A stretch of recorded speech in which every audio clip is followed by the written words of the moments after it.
Hello les geeks, c'est Aldric et bienvenue sur la chaîne YouTube de GameGeek. 28e épisode du reboot intitulé La lutte à mort des élus, et dès le titre je me suis dit waouh, l'épisode va être ouf, alors ils vont tous se battre ensemble pour leur survie. Et bien s'il est vrai qu'ils vont devoir se battre pour leur survie, ce n'est pas tous ensemble comme je l'espérais, mais bien séparés comme je le craignais la semaine dernière.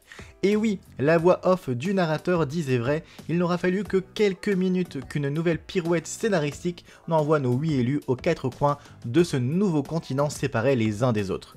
Évidemment, devant cette scène, j'ai hurlé. Ma première réaction était de dire à Joanne que les scénaristes ne savaient probablement pas développer correctement les personnages lorsqu'ils étaient ensemble et qu'ils tombaient donc dans une solution de facilité. Après, je me suis aussi dit que c'était là la volonté de nous faire un petit Taichi et Hikari show pendant quelques épisodes.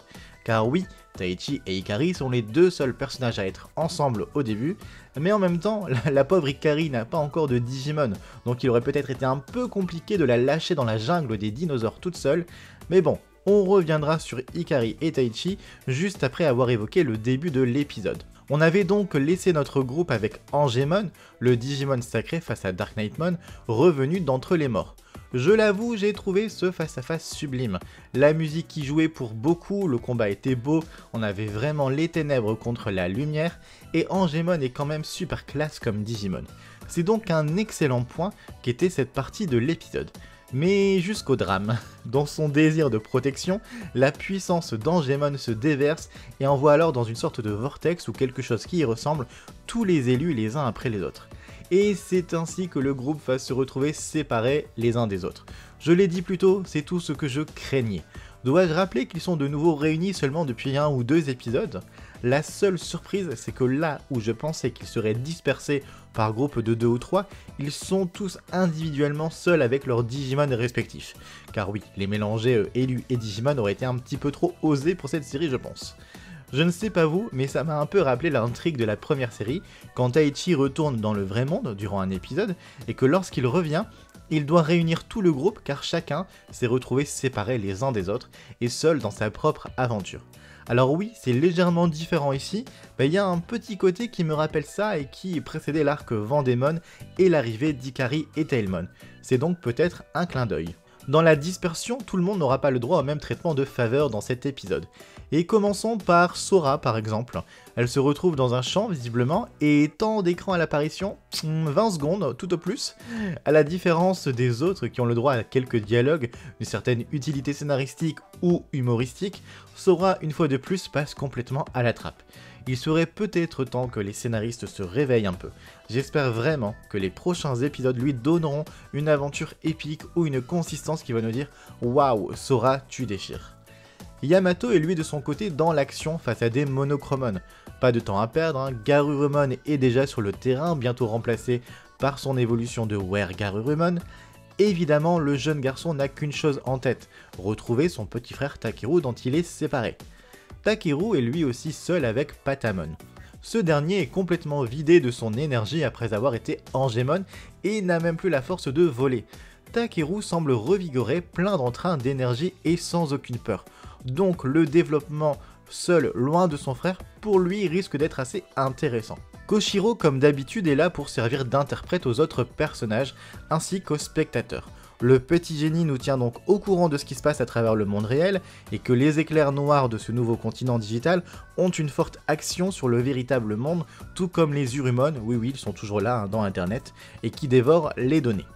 Profitons-en pour souligner donc que même s'ils sont séparés, l'innovation de ces nouveaux Digivice leur permet à tous de garder le contact téléphonique et ça, c'est assez intéressant. Je pense que ça les aidera grandement à se retrouver plus facilement. Pour Koshiro, je ne sais pas vraiment quoi penser, car s'il bénéficie certes d'un temps d'écran plus important, notamment lié à son génie de l'informatique qui nous permet de comprendre les enjeux, on attend toujours je pense du développement personnel. Puis nous avons Mimi en haut d'une falaise. Heureusement Palmon la sauve in extremis d'un Digimon qui veut les dévorer. Égale à elle-même, elle en a marre, va tomber sur quelque chose d'intéressant à mes yeux. Elle va trouver un rubis. Palmon et elle vont donc essayer d'en chercher d'autres, et certains verront là le côté princesse de la jeune fille ressurgir, mais moi je théorise et je me demande si cette histoire de rubis n'ira pas plus loin que le simple gag de mettre de jolies choses de brillantes devant la jeune fille. Souvenez-vous, j'ai évoqué durant le live sur la chaîne YouTube une théorie concernant le grand-père de Mimi. Je supposais qu'il avait un lien avec le monde digital et qu'il en savait plus que ce qu'il ne disait. Et si sa fortune reposait aussi sur des rubis provenant du monde digital? Après tout, la série a bien insisté à plusieurs reprises sur la richesse et la fortune des Tachikawa, ce qui est différent de la première série originale. Je me demande donc s'il n'y a pas quelque chose à creuser de ce côté-là.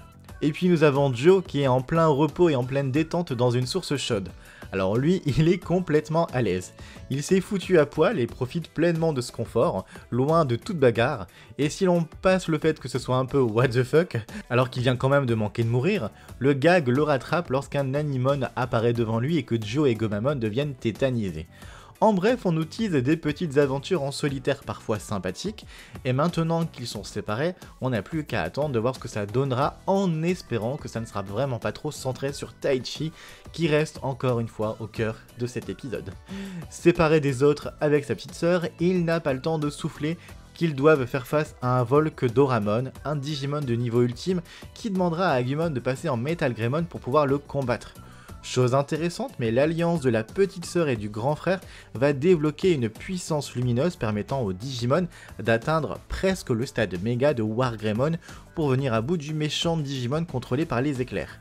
Wargreymon n'apparaît donc une fois encore pas totalement, mais on nous le tease tellement que sa vraie apparition à mon avis ne tardera plus. Et donc du côté de Hikari, Johan a détesté le personnage. Il n'en peut plus, il ne la supporte plus, et je dois dire que je suis surpris, voire même déçu de cette interprétation d'un personnage aussi iconique. Elle semble mais complètement à l'ouest, voire possédée, je ne sais pas dire. Sa doubleuse n'aide vraiment pas et nous la rend complètement folle ou presque, comme si elle était perdue dans sa tête. Je sais qu'on veut nous montrer qu'Hikari est spéciale, a des facultés liées à la lumière et tout ça, mais j'ai l'impression qu'on s'y prend tellement mal qu'on nous la présente comme un personnage un peu débile.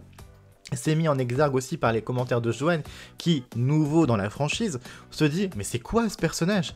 Elle vient à peine d'arriver et il ne la supporte déjà plus ».